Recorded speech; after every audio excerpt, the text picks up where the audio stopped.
Let's go friend, next GI.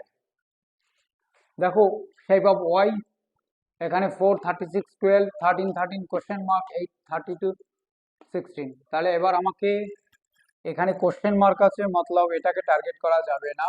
এই উপরের part থেকে আমরা 12 কি করে আসবো, উপরের পার্ট থেকে কি করে 16 আসবো, ঠিক সেম হাইপোথিসিস ইউজ করে এখানে আমরা আসবো। তাহলে যদি আমরা 36 ডিভাইড হচ্ছে গিয়ে 4 ইকুয়াল টু 9, এই 9টাকে রুট করে যদি পাই 3, সেই 3 দিয়ে এই 4কে যদি ইন্টু করি তাহলে আমরা পাচ্ছি 12। কি করলাম, 4 দিয়ে 36কে ডিভাইড করলাম, পাচ্ছি 9, 9কে আবার রুট করলে পাচ্ছি 3, সেই 3 দিয়ে আবার ব্যাকে আসবো, এখানে কার্যকর্তা করে এখানে 3 পেয়েছি, 3 এর সাথে ইন্টু যদি করি আমরা 12 পাচ্ছি। ঠিক সেম হাইপোথিসিস 13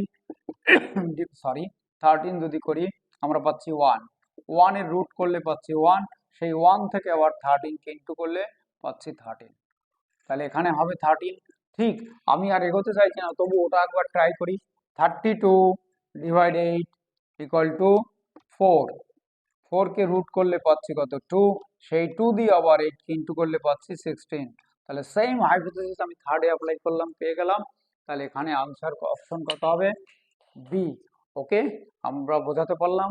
কারণ কি, এই নিচের পার্ট ধরেও যাওয়া যেত, কিন্তু যেহেতু কোশ্চেন মার্ক এখানে রয়েছে, তাই আমরা উপরের পার্টটাকে ঘুরিয়ে ফিরিয়ে সেই নিচের পার্টে আসার চেষ্টা করব।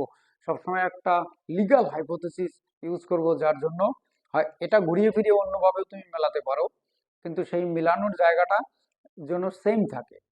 ওকে, অবভিয়াসলি আমার চ্যানেলটা তোমরা